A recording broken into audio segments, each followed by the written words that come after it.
Welcome to Tucker Carlson tonight. The coronavirus epidemic appears to be easing for just a moment in this country. Many are still sick. Some of those will die. But overall, for this moment anyway, there appears to be a lull. The death count yesterday was the lowest it has been in weeks. Now, that could easily accelerate at some point, maybe soon, and some people are predicting it will. But the question remains for policymakers what to do next. Have mass quarantines successfully contained this virus? And growing scientific evidence suggests that they have not contained this virus very successfully. Now, there are some leaders in America who are closely following the science on this, and in the communities they run, restrictions are beginning to lift in response to this reality. Life is slowly returning to normal for them. But many other politicians seem gravely disappointed by this development. Seeing Americans live freely for the first time in months enrages them. It means their own power is dissipating, it's slipping away. And so they stamp their feet in frustration as they watch it. They pour their venom onto social media and red-faced hits on cable news. They loved this pandemic, this tragedy, every sad minute of it. It made them feel indispensable, omnipotent, like gods. They desperately don't want it to end. They're saying that out loud, in effect. Now, you may find their attitude baffling because, of course, for the rest of us, a return to life is the greatest possible blessing. We have a lot to look forward to, and it's spring. But that doesn't mean we should forget what happened and how. We shouldn't forget. We should remember. And as we do remember, we ought to work to prevent it from ever happening again. And that means being very clear about how this began. We know a lot more about that than we did 6 weeks ago. This new information is not thanks to our press corps. Reporters are supposed to be open-minded and curious. That was once their job description. But our media are no longer interested in learning what they don't know. They're not journalists anymore. They're gatekeepers. They're heavies for the professional class.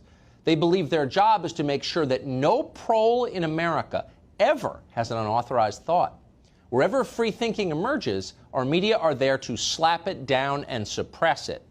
So for months, they demanded we not think about where this virus came from. Stop thinking! Any suggestion that it may have come from China, they told us, was dangerously racist. The president referred to the coronavirus as a, quote, foreign virus. And I think it's going to it's going to come across to a lot of Americans as smacking of xenophobia. Xenophobic wartime Trump, where he thinks the only path now is to basically declare the virus public enemy #1, to paint it in somewhat racist terms. The xenophobia and the racism in outbreak is such a common thing, and it is incredibly dangerous. It is problematic, and it is scary, and I just really want to call that out. Why do you keep calling this the Chinese virus? Why do you keep using this? A lot of people say it's racist. It's not racist at all, no, not at all. It comes from China. That's why. Why do you keep calling this the Chinese virus? Hilarious. It would be amusing to ask HR departments in network television why they exclusively hire morons with no self-awareness. Maybe they're cheaper. For whatever reason, tying this pandemic to China is not racist. It is true. It came from China. And as we're now learning, it could only have come from China in the way that it did. Over the weekend, the Daily Telegraph, an Australian newspaper, ran an amazing story. It consisted of excerpts from a new 15-page intelligence assessment on China's role in the disaster. This assessment was written by officials from the so-called Five Eyes, the United States, Britain, Canada, Australia, and New Zealand, their combined intelligence. It was a multinational effort. In effect, this new report confirms much of what we've suspected. No, the virus likely did not come from mammals that for some reason were being sold in a seafood market in Wuhan. Not from bats, not from pangolins, whatever those are. No, instead, it much more likely came from a research lab, as the Chinese all but admitted at the outset. As this assessment notes, the Wuhan Institute of Virology was performing extensive research on bat coronaviruses at the time of the outbreak. Here's the full timeline that the document lays out. It's fascinating. We've known some of this, some we didn't know. Here it is. By early December, authorities in China knew that this disease could spread from person to person. That's a very important thing to know about a coronavirus. Coronaviruses live in animals, but the ones that can spread to human beings, by definition, are dangerous to us. They lied about that. The government of Taiwan knew. They issued a warning about it in late December. Experts in Hong Kong knew, too. They did the same on January 4th. Yet despite the overwhelming evidence, the Chinese Communist Party claimed no. the virus could not be spread from person to person. And then China convinced the World Health Organization to repeat this deadly lie, which they did continuously until January 20th. On New Year's Eve, China began censoring online search engines in their country. Chinese authorities suppressed searches for terms like Wuhan unknown pneumonia, SARS variation, and Wuhan seafood market. On January 2nd, Hubei province's health authority ordered genomics companies to stop testing for the new virus, ordered them to destroy, not save, destroy, any samples of the virus they had already collected. One day later, China's National Health Commission banned the publication of any research on the virus. In the middle of an outbreak that became an epidemic that became a global pandemic, they banned research. Day by day, this cover-up became crazier and more intense. From January 5th to January 18th, Wuhan officials refused to offer any updates on the spread of the virus. On January 14th, the chief of China's National Health Commission warned, in private, that the Wuhan coronavirus was very likely to become a, quote, major public health event. In other words, a disaster in which many would die. But the Chinese government hid that news from the world. We didn't know because they hid it. 10 days later, authorities in China blocked the Wuhan Institute of Virology from sharing viral samples with colleagues around the world, including at the University of Texas. Meanwhile, Chinese doctors who tried to warn the public, and there were several, were arrested, punished, and possibly murdered.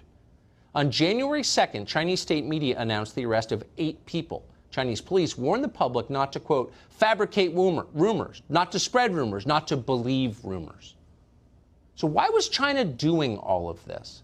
To save face, obviously, but there were other reasons. A new report by the Department of Homeland Security suggests one of those reasons. As China downplayed the epidemic internationally, the Chinese government was busy stockpiling medical supplies for itself, taking them from the rest of the world for itself. In January, China increased imports of surgical masks by 278%. They increased imports of surgical gowns by 72%, of surgical gloves by 32%. In February, meanwhile, Chinese medical supply exports dropped dramatically. But at first, the numbers didn't reflect that. People were confused. Why? Because China delayed the research of trade data to hide what they were doing. And then the Chinese government began emitting smokescreens in the media. They used Western race guilt as a defensive weapon against the West. While China imposed tough internal travel restrictions, for example, it attacked Western governments for any restrictions they thought about placing on China as racist. Result? Many thousands of people left Wuhan and came to Western countries, where they started outbreaks in dozens of cities. New York, Seattle, Milan. At the same time, Chinese diplomats began telling the world that the virus actually had come from America, maybe from the U.S. military, maybe from a lab. They denounced any claims to the contrary as, give you 3 guesses, racist. And it worked. Of course it worked. That's why they did it. As the European Union prepared a report on the coronavirus, Chinese diplomats pressured the EU, successfully, to remove language on China's lying, its rampant misinformation about it. Western media, needless to say, played along with all of this. Why? Because instinctively they know at a gut level that any criticism of Western civilization must be true, of course. So it was easy for them to wind up as willing pawns of Chinese government propaganda. And pawns they were. So that's how it all began, according to this multinational intel report. The question for us is what happens next? And of course, that chapter has not yet been written. We're squabbling about lockdowns. The governor of Maine threatens to arrest people for having lunch in public. Police in New York tackle and assault citizens for going outside. That's the debate in this country. That's not the debate in China. Why? Because the Chinese government has bigger plans. By the time this pandemic has played out, China plans to rule the world. So for the West, the coronavirus has been a bewildering disaster that we'll be recovering from for a long time. But for the Chinese government, which thinks long term, the whole thing has been a blessing. In fact, they believe it's the beginning of a new Chinese century.